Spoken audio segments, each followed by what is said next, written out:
And I see my next guest waiting in the wings. I'm going to go to her now. I'd like to give her a little prep time before I go to her. Just there she is. Hi. Sarah, how are you doing? Good. Welcome back. Sarah Bils, host of DD Geopolitics. Fantastic outlet. In fact, you guys were the first outlet where I saw the numbers. Oh, yeah, we did. That was Burut. He did very well. Sorry I didn't answer your text. I was wondering if we could talk after the show because I was like, I can't type all of this. You were perfectly fine.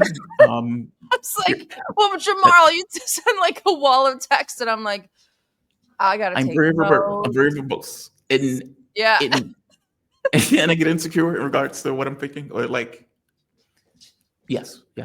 Like meaning I need to, like, I have a tendency to, when I know people, I get good at knowing their cues. Like, okay, you went too far?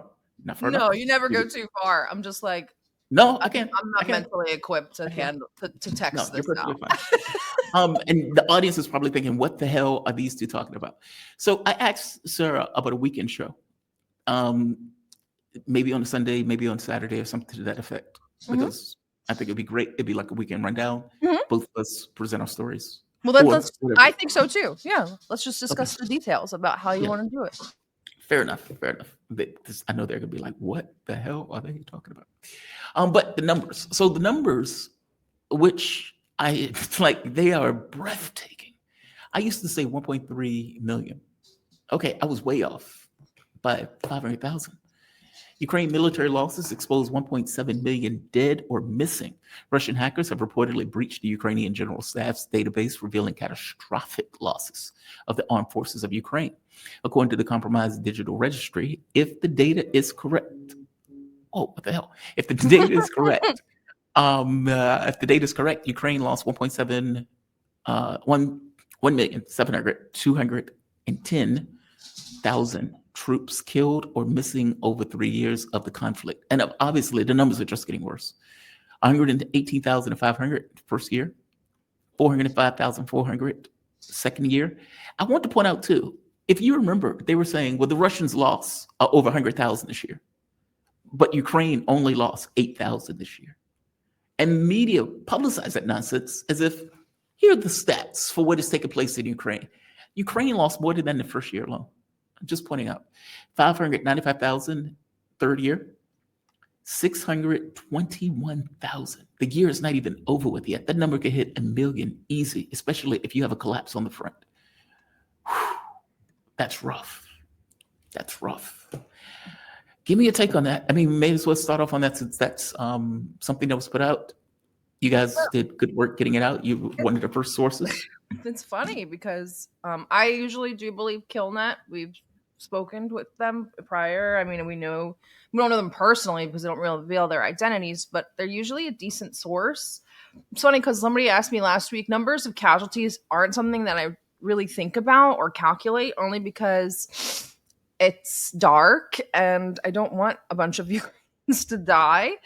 But they asked me and I said, honestly, maybe up to 2 million. So I wasn't that far off. I really thought it was pretty high.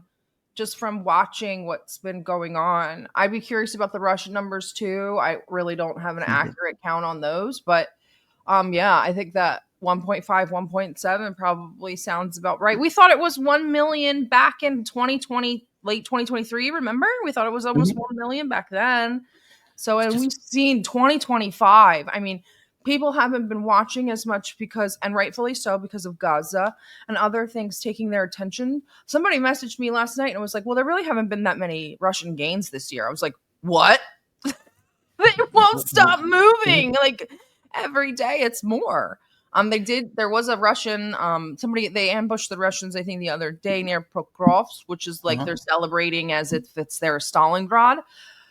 But really, like, I tell them all the time, like, words are just wind and the soil doesn't lie. Like, whose blood is in the soil? There's Ukrainians everywhere. And did you see the video where they almost kidnapped a guy with his kids? They were in like a high-speed chase on the road. I showed it this morning. And not just that, where they dragged the guy out the house. There was another guy where they dragged out the house with his wife and his dog trying to help him.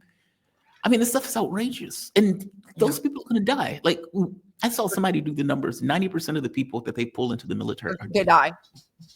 90%. I mean, in Bakhmut, the life expectancy got down to minutes, got down to under an hour. Astonishing numbers. Those numbers are astonishing. Those are like Nazi numbers. Like when they're like Nazi siege numbers. And when you look at the map, like Russia is just steadily forming these little pincers everywhere, like little ones.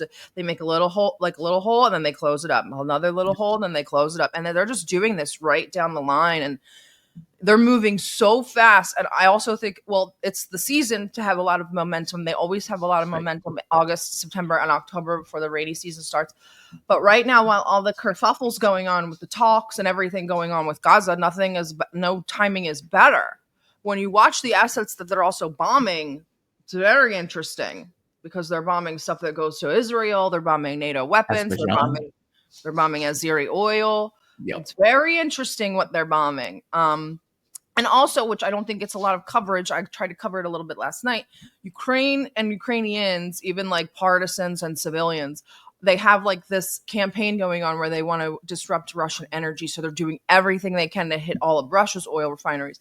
They hit another one last night, and I think that might be the fourth one. So there's still a lot of exchange going on between the two. I think Americans or maybe Westerners think things have maybe quieted down because they're like under the impression the peace talks went well, but they didn't really do anything. I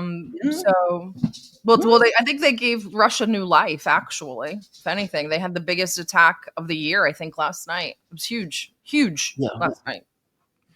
Yeah. And when the Europeans, apparently Russia hit them when the Europeans were there also, almost like just to F off.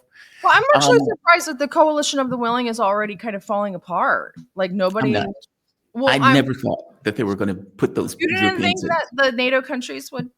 I thought that they fully understood that they would get killed immediately because it's a logic issue for me. It's a nose under the camel's tent. It's like they can say all they want. Oh, Putin is faking. Putin is joking. Putin is okay. They thought Putin was faking when he was saying, "Look, stop effing around with me. Stop effing around." And then he invades Ukraine.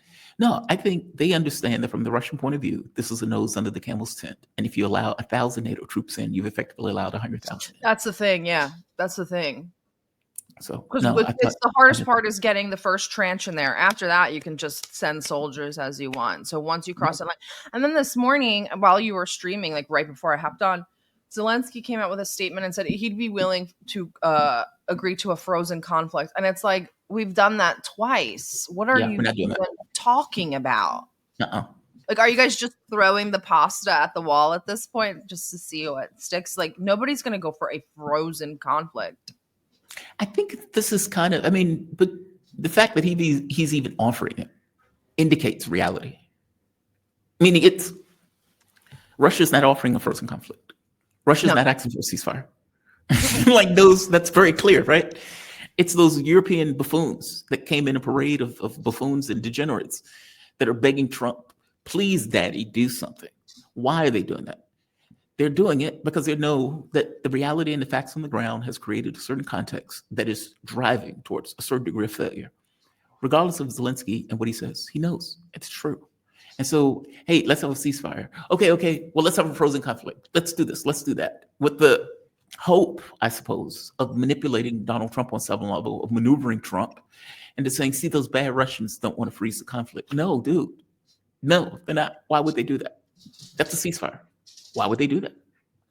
Like, by definition, it's a ceasefire, just by different words. Like, Trump would never realize that a free frozen conflict is just a ceasefire. Okay, dude, he already told you no. He already told you no. Hell, he jumped on the phone with Putin in the middle of your conversation. I know. What do you make of that? I take it as just contempt. It does none of you matter. Or it was a flex, like, well, then I'll just call him right now. And they're like, oh, you could just call Putin? You know, from my understanding, Vance was like, the Europeans were like, oh, you can't do that. Yeah. And he was like, I just want to do it anyway. And he did it. It's very possible that Putin knew Trump was going to call. I'm sure that there was some sort of like, we might call you during this thing. And then he used that sort of a flex. Like, well, then I'll just call Putin. Yeah. We're friends now. We're friends now. We're bros. So are you of there is a argument that's taking place in independent media that has spanned the gap from, yeah, all of this is a nothing burger in theater and none of this really matters. The war continues. Trump is lying through his teeth, into some of the other crowd that is, this is a change.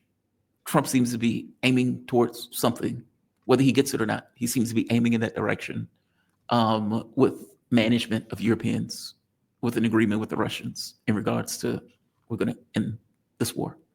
Where do you fall in that spectrum? Of ending the war. I don't think the war will end. There's too much to do, and there's too far apart. They asked for the vacate of Kherson and Zaporozhye. That's never going to happen, especially with that power plant there. And Russians are not casualty averse. They're willing to die for their country, but once they do, that are very reverent about where they died. Yeah, and think about, I mean, they have songs called "The Sacred War." They call it the Great Patriotic War. It's very intertwined into their being, and their attitude is wherever Russian blood has spilled, that's Russian land. And so they're not going to vacate anything that they fought for. This is silly. But, there's this whole weird, like, Zelensky he's the one not falling in line, blah, blah, blah, blah, blah, but the ceasefire. The West doesn't want one either. Who are they kidding? Like, I really love this feigning of, like, I just want people to stop dying from President Trump. And it's like, no, you don't. You just gave Palantir, Anduril, OpenAI. They have full reign in Ukraine now. You just want the public sector out of Ukraine, so the private sector can take over. Good point.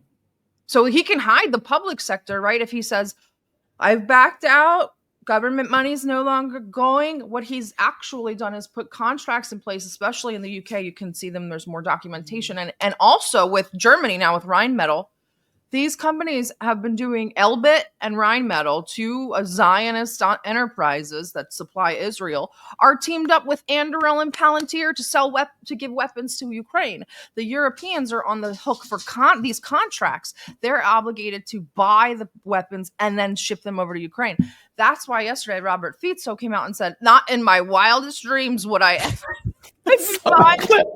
ever buy weapons from the United States and give to Ukraine. Like, why is the Slav, like the little lowly Slav in his little country in the corner of Europe, the one who has to talk sense? Like, are you serious? You want me to buy weapons with my money and then give them to Ukraine with the hopes that something pays me back in the future? Like, are you crazy? Like, what are we talking about here? And then I don't know if you saw my article, but even I did a deep dive into these contracts. These contracts are like Israel and Ukraine are becoming one. They're becoming one machine, one money laundering, one contractual machine. And it's just, the ball is rolling. The ball has been rolling. It's worse than that, believe it or not. Or more humiliating is probably a better word to say it. Scott Benson, I don't know if you saw Scott Benson's comment on this. So he was on Fox News. Apparently, Trump is on full court press. And he comes out and says, and what's wild about it, this is what I mean, contempt. They're saying it openly. It's one thing if I do something and I don't tell you, you may never know. Listen to this. I think President Trump is very vigilant. Right now, we are selling arms to the Europeans, who are then selling them on to the Ukrainians, and President Trump's taking a 10% markup on the arms. So maybe that 10% will cover the cost of the air cover. No. Or maybe it won't. Maybe he'll just take 10% on the top. These people don't care. Not only am I selling you weapons, and not only am I saying this openly, I'm overcharging you. I'm overcharging for you. I'm overcharging for it. And I'm what keeping the hell, it. right? I'm keeping it. I'm not like doing anything philanthropic or using it to like rebuild our infrastructure or anything in the United States that has been destroyed. I'm keeping it. How do you admit that? Dude, I don't even remember the story that came out the other day, but I was arguing, I think, with a MAGA-leaning person, and they were like, "Well, why? I mean, this can't be true. Why would they say this?" I was like, "Leaning, like, yeah." They were like leaning to the right, not totally psychotic. Okay. And they were like, well, why would they say this? I'm like, they tell us everything now. All you have to do is listen to them. They took the notes from the Israelis. The Israelis have been saying for 2 years, we're going to annihilate them. And they've been annihilating them. And now the Americans are just telling you straight up what they're doing. They I think don't it's care. when you don't care. Yeah, when you don't care. It's like you're came like I keep saying a buffoon of a parade of buffoons. Not you, Maloney. You're different. A Queen parade of Maloney, buffoons. I love her. But at the point where you're that subservient and you're like that beseeching, and then Trump decides to make a photo out of all of it so he can publicize it to the world. Look at these European, look at these European leaders, these leaders of men who are here begging me for all of this stuff. Why should you care? Like what of that do you care when you can create that level of subservience? Even Zelinsky wore a suit and was muted. He was just, it's like they talked to him like, look, I need you to shut the hell up. Just calm down. Don't say anything. Don't piss daddy off. Just leave him to his devices. Even Vance said, well, if you behave, then maybe I'll be able to save you this time. What the hell is wrong with these people? Not for nothing, I hate Zelensky. But the man has lost half of his country. 2 million people. Yes, most of it's his fault, but some of it's not. And they just treat him like shit. It's so I don't revel in that. I think it's ugly. Okay, Zelensky did everything that was asked of him, except for wearing a suit. But he did everything that was asked of him in terms of this war. He put his people in between the West and Russia, like he was asked, and he was promised a slew of things, and he's not getting any of those things because the West thought they were going to win this war, or they were going to be able to subdue Russia.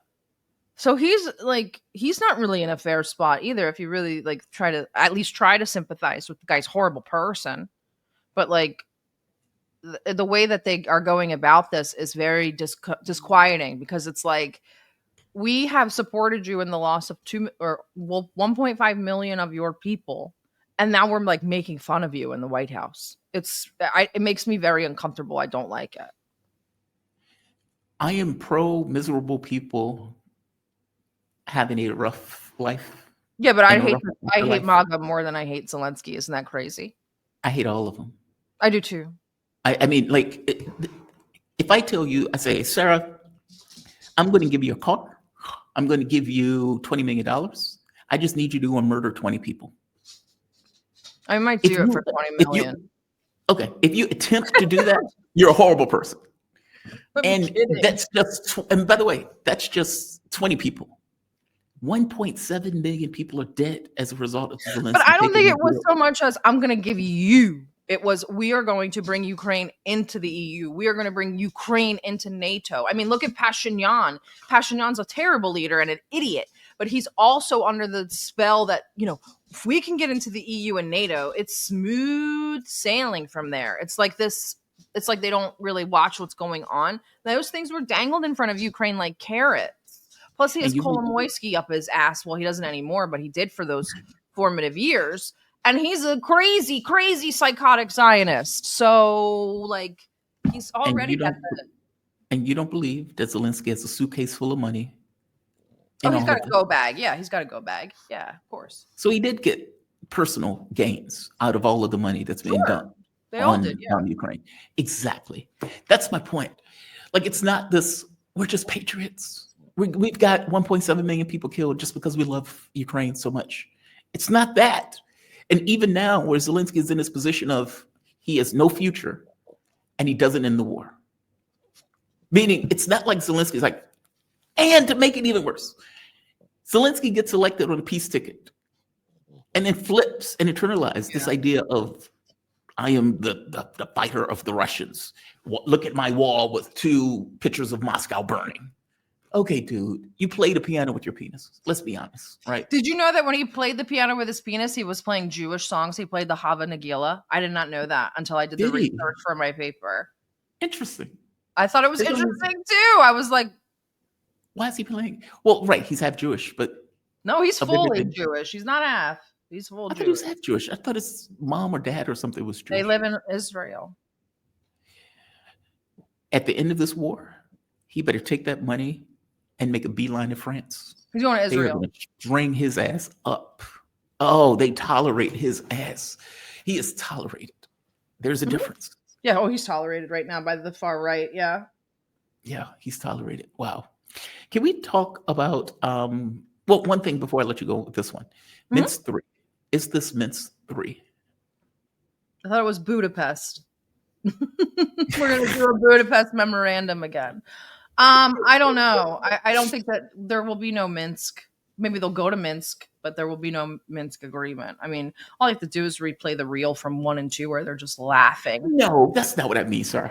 What I mean, that's not what I mean. What do you mean? Is it in the spirit of Minsk 2? Yes, they really think like, oh, we could just do this again. We'll just do it again. And it's like we have this amnesia in the United States because we live on a 4 or 8 year cycle. I don't know that people can even get themselves in the mindset that Putin and Lavrov have been in office for 25 years. Yeah. I mean, what did Putin say? He said, you change every 4 years. Why would I ever make a deal with you? Yep. And Lavrov commented recently at an interview, he pointed out if Ukraine continues down this road, or I'll just read it. If the Zelinsky regime now rejects all of the characteristics, already talks about nuclear weapons, about joining NATO, about abandoning neutrality, then probably through very grounds that were the basis for recognizing Ukraine as an independent state will disappear. You will disappear as an independent entity. Don't F with us.